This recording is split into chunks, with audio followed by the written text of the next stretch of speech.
Incorrigible Texan Alex Stein has stopped terrorising council meetings in person. He's now doing it online. Here is comic and agitated abortionist Dr. Alex Stein. I can't catch any break. Ever since the third vaccine, I've had issues performing. My wife has left me for a 19-year-old personal trainer named Gerardo Gutierrez, and now I'm all alone. I'm at the lowest point in my entire life, and I come on here to try to talk, to try to do my civic duty, try to make the city a better place, and what happens? Some girls make fun of my job? That's not okay. Listen, thank God I have these cats. This is the only thing that I have left in life. Is this cat.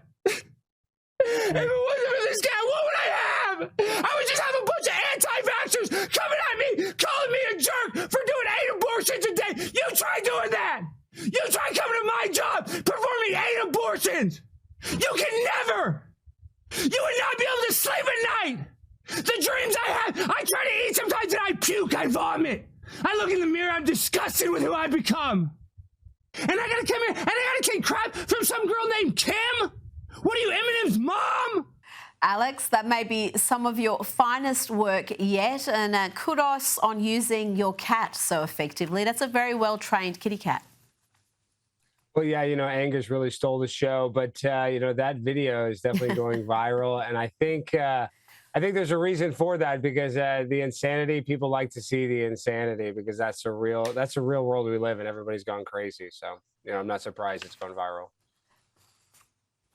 So now you're going to be terrorising councils all across the country. And if you can do it online, you don't have to limit yourself to Texas anymore. You can go San Francisco. You can go to all the crazy councils. I'm going to go everywhere. The next place is Australia. I got to go there. I got to go straight to Australia. Perfect. I got to go to Sydney. I got to go to Melbourne, and really just give them the business, as I say. Now, you are my second favourite Texan, and I knew I had to ask you about this rebrand of Austin, Texas. The capital's official logo has been changed at considerable cost.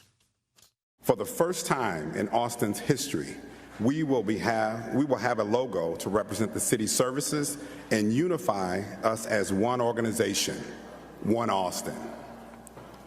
We will go from this to this. While this effort began before I arrived as city manager, it is a project I was glad to champion. So, Alex, they went from the cool City of Austin logo to this hideous modern design. It looks like something that belongs to, indoor recreation centre. It's a sort of logo a pyramid selling venture might have. I hate it, Alex, and you better hate it too, or we're going to have some problems. No, Rita, are you kidding? I'm here in Dallas, and the city manager, that guy, T.C. Broadno is his name. He used to be the city manager of Dallas, and they would literally copy Dallas's terrible logo. So I hate this, because we live in a society where everything is ugly now. All we do is praise stuff when it's ugly, and this looks like Chat GPT garbage. It's ridiculous, Rita.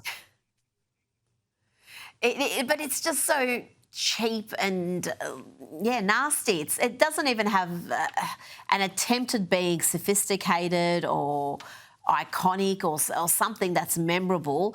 But Austin is not really Texas anymore. I mean, a lot of Australians, you ask them, have you been to Texas? And they say, yeah, I've been to Austin.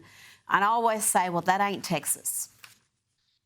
It's not the best representation, but the worst part of this whole entire thing is they spent $1.2 million to design that ugly logo. Can you believe that? That is highway robbery. They robbed the tax-paying citizens of Austin, Texas with that rebrand. Absolutely. It's worse than Cracker Barrel. The Cracker Barrel looks great compared to the city of Austin right now. Yeah, it is worse than Cracker Barrel. They took up something like 7 years to come up with it, so that's incredible in itself. Now, media mogul, billionaire John Malone gave CNN anchor Pamela Brown some sage advice about what the leftist network must do to reclaim credibility and an audience. He said the broad perception of CNN today is that it is coming at news with a leftist or left-of-centre bias. No kidding, mate.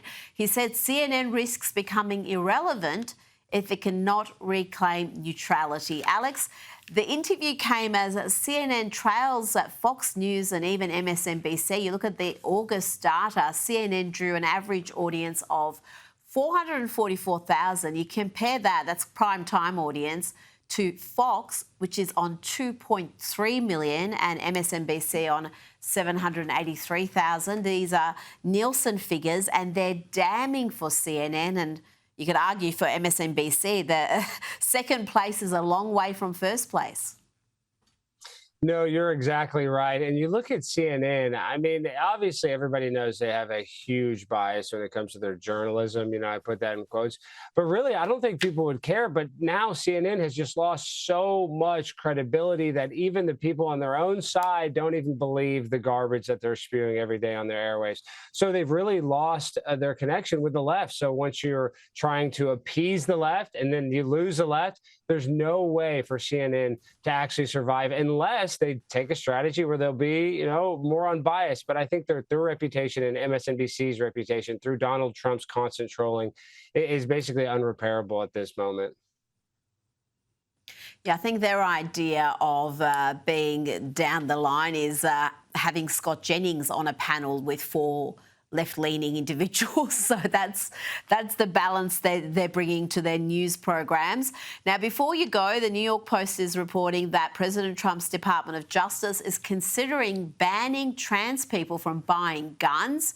Some Department of Justice members believe the move can be approved as a follow-up on Trump's executive order banning military service by transgender people. Alex, are we suddenly going to see Democrats become passionate about the Second Amendment here? You know, I actually would kind of like to see Democrats passionate about the Second Amendment, because without the Second Amendment, we really can't defend the First Amendment, which is freedom of speech. So I believe that we need guns. But at the same time, you saw that viral clip of Joe Rogan just spitting facts, saying the last, shooters, mass shooters, were all either non-binary or transgender. So it is a pattern that is very alarming. But I just really do not like when the government starts to infringe on our rights because of mental health. Because to be honest, everybody's a little crazy. But I don't know if the government should really outlaw people from having guns, especially trans people. I mean, yes, they should be on a list, but I don't know. It's just a tough thing because the Second Amendment is so important, and it just sets the precedent for red flag laws. Thank you, Alex.